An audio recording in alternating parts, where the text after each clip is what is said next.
Pernahkah kamu mendengar cerita tentang seorang makhluk kecil yang bisa mengubah jerami menjadi emas? Kedengarannya seperti dongeng biasa kan? Tapi, bagaimana kalau aku bilang cerita itu bukan sekadar dongeng, dan harga yang harus dibayar bukan sekedar emas atau anak pertama, melainkan jiwa dan tubuhmu sendiri? Suara pintu kayu berderit pelan, lalu sosok aneh dengan mata kuning muncul dari kegelapan. Namaku, Rumpelstiltskin. Halo sahabat Tuan, kenalin nama aku Jannah. Kali ini sama aku ya.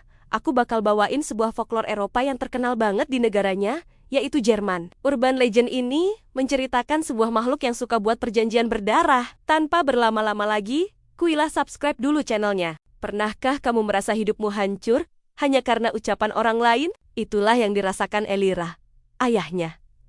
Seorang penggiling tua yang suka berhayal, mengaku pada Raja Evedan bahwa putrinya bisa memintal jerami menjadi emas. Kebohongan konyol yang seharusnya hanya jadi bualan di kedak, malah sampai ke telinga raja yang terkenal tamak.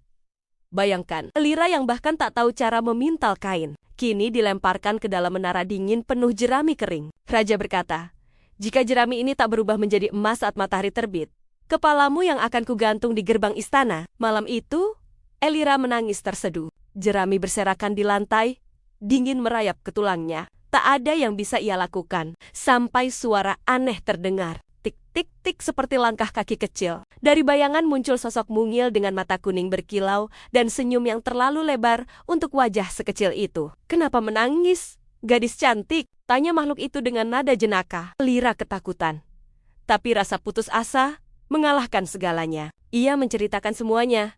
Dan makhluk itu tertawa geli. "Aku bisa memintal jerami ini jadi emas. Tapi, tentu saja, tak ada yang gratis." Dengan tangan gemetar, Elira menyerahkan kalung pemberian ibunya. Dalam sekejap, jerami berubah jadi gulungan emas murni. Pagi tiba. Raja nyaris pingsan melihat emas itu. Tapi bukannya puas, ia malah semakin serakah. Malam berikutnya, Elira dilempar ke ruangan yang 3 kali lebih besar, penuh jerami. Makhluk itu muncul lagi. Kali ini, Elira menyerahkan cincin warisan keluarganya. Dan emas pun kembali memenuhi ruangan. Malam ketiga tiba. Raja membawa Elira ke ruang terbesar di menara. Dindingnya dipenuhi jerami setinggi langit-langit. "Jika kau berhasil, kau akan jadi ratu," kata sang raja. "Jika gagal, kau tahu akibatnya." Elira kini tak punya apa-apa lagi untuk ditukar. Saat makhluk itu muncul, ia langsung tersungkur memohon. Aku tak punya apapun lagi." Makhluk itu tersenyum lebih lebar dari sebelumnya. "Oh, kau masih punya satu hal yang paling berharga," katanya dengan suara seperti bisikan ular. "Janjikan aku anak pertamamu setelah kau menjadi ratu." Elira Tekjiang, tapi ketakutan membuatnya mengangguk. Ia tak benar-benar percaya perjanjian itu nyata. Yang penting, ia harus selamat malam ini. Makhluk itu menepuk tangannya. Dan sekali lagi, jerami berubah menjadi emas. Pagi tiba. Raja menepati janji. Ia menikahi Elira dan mengangkatnya menjadi ratu. Namun, malam-malam berikutnya, Elira selalu dihantui mimpi buruk. Makhluk itu berdiri di sudut kamar, menatapnya sambil berkata, "Aku akan kembali saat waktunya tiba." 2 tahun berlalu. Elira melahirkan seorang bayi laki-laki. Dan tepat malam itu, makhluk itu benar-benar muncul kembali. "Aku datang untuk mengambil apa yang menjadi hakku," ujarnya sambil mengulurkan tangan. Elira meraung, memohon. Makhluk itu tampak iba, lalu menawarkan kesempatan. "Jika dalam 3 hari kau bisa menebak namaku, aku akan membatalkan perjanjian ini." Hari pertama, Elira mencoba nama-nama umum. Azriel, Mordred, Fenrir. Makhluk itu hanya tertawa setiap kali ia salah. "Oh, tidak semudah itu, Ratu Fergusotun." Hari kedua, Elira mengirim prajurit untuk mencari informasi. Salah satu dari mereka kembali dengan kabar. Ada seorang wanita tua misterius yang mungkin tahu jawabannya. Elira menemuinya di pinggir hutan. Wanita itu berkata samar. Nama itu tersembunyi di bawah darah dan kebohongan. Jika kau ingin menemukannya, ikuti nyanyian di tengah malam. Malam kedua, Elira mengintai hutan dan melihat makhluk itu menari di sekitar api unggun sambil bernyanyi.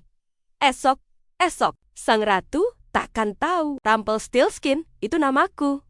Elira tersenyum lega. Ia pikir ia sudah menang. Namun, saat kembali ke istana, ia menemukan sesuatu yang mengguncang jiwanya. Sebuah buku tua yang menceritakan tentang makhluk pemakan jiwa bernama Rumpelstiltskin. Ternyata, makhluk ini tak pernah benar-benar menginginkan bayi. Ia ingin tubuh ratu sebagai wadah baru. Nama yang harus disebut bukanlah untuk menghancurkannya, tapi untuk memanggilnya agar bisa masuk ke tubuh pemanggil.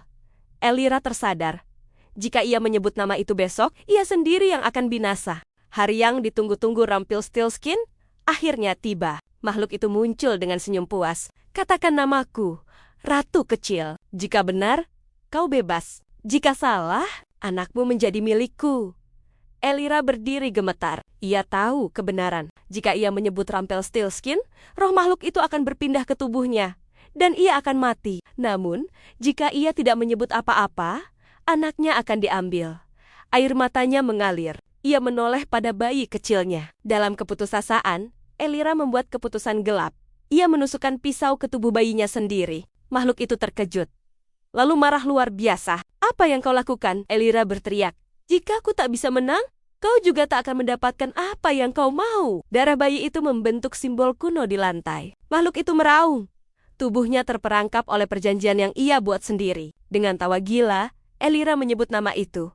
Rumpelstiltskin. Tapi kali ini, bukan tubuh Elira yang ia masuki, melainkan ruang kosong yang diciptakan oleh ritual darah. Makhluk itu terperangkap selamanya dalam kehampaan.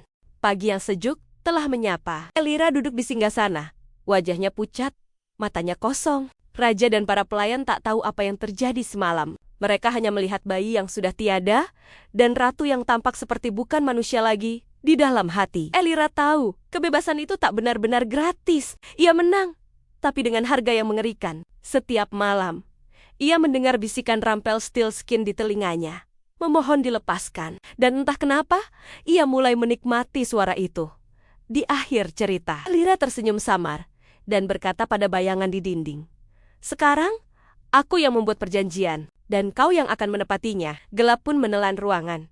Dan dunia sadar bahwa monster yang sebenarnya bukanlah makhluk itu, melainkan ratu yang lahir dari perjanjian berdarah.